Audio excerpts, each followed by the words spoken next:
Hello, everyone. This is Gehani from Akron, Ohio, and I'm sharing with you an amazing legacy of Ram's leadership, which dates back to 2,600 years ago. I have with me Sean Gehani, who's also inspired by this leadership journey. What do you think of it, Sean, since you are from another younger generation? Yeah, Ray, for me, obviously I have also grown up, listening to, these stories. I've watched various TV adaptations of it. But for me, the biggest thing is there anything here? Is there a takeaway here that we can take and apply it to the modern, the contemporary modern management sciences or management principles? Very good. I think that's a wonderful point. So let's focus on the takeaways from this.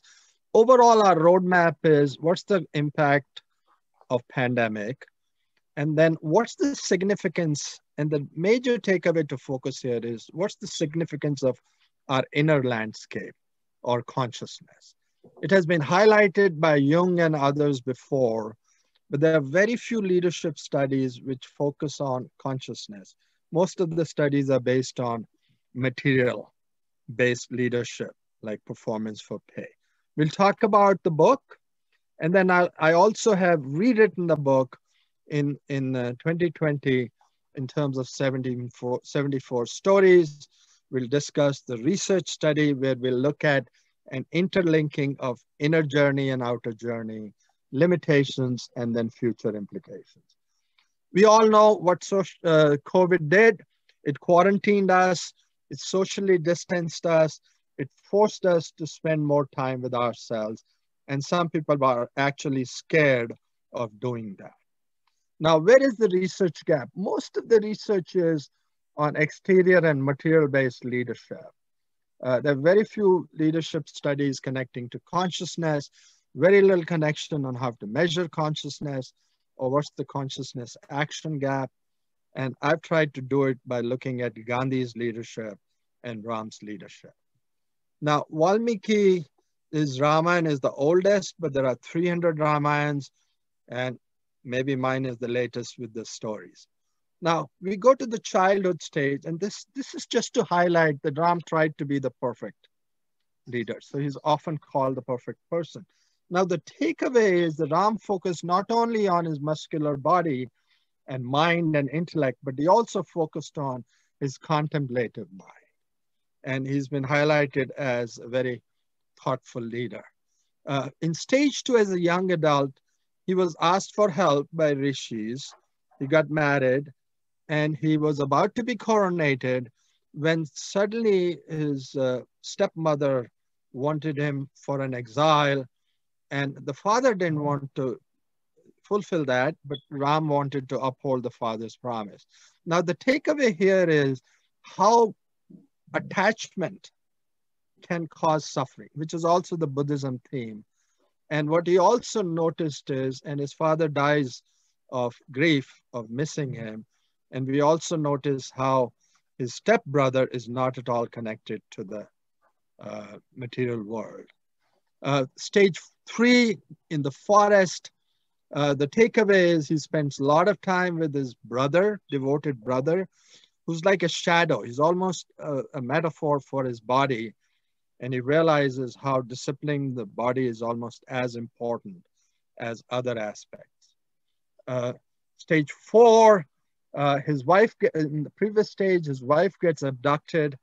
And in this stage, they have no army, they have no weapons. So they collaborated with monkey men, and he meets with Hanuman, who is a symbol of a servant leader, completely devoted. And Ram learns a lot by looking at how devoted Hanuman is.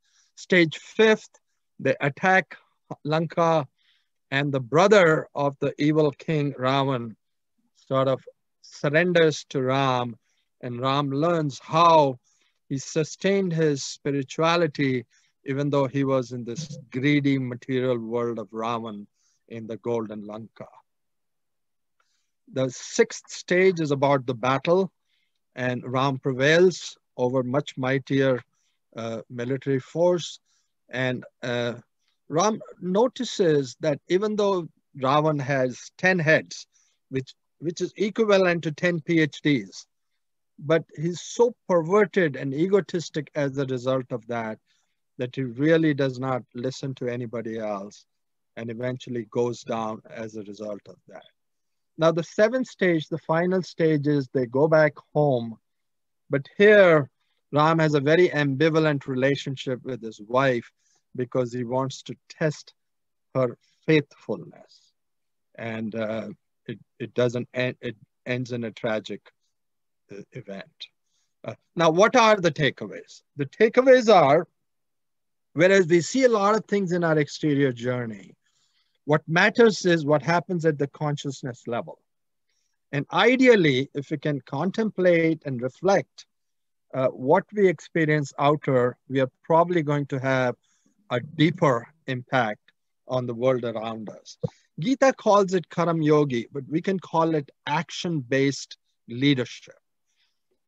It's a deeper values-based leadership rather than results-based leadership. So I think we can learn a lot from that. Some implications, it's a translation from an ancient language, and then there are a lot of cross-cultural interpretations, and we need to do a few more research studies on that. What do you think, Sean? What do you take away from this as you listen to this presentation? Right. So the one I would like to sort of hone in on is the integral leadership aspect. And in fact, maybe it's a counter question to you in the contemporary context, or perhaps for a practitioner of management today. What does integral leadership look like? So, for example, Steve Jobs is a very good example. He used to do Zen Buddhism and used to contemplate. And this is why most of his, radical innovations came from some of his reflections. He used to take long walks. So there are a number of other leaders who really delve in. The founder of Men's Warehouse, Hewlett-Packard, Toyota, a lot of these companies feel that the inner landscape is as important as what they experience outside.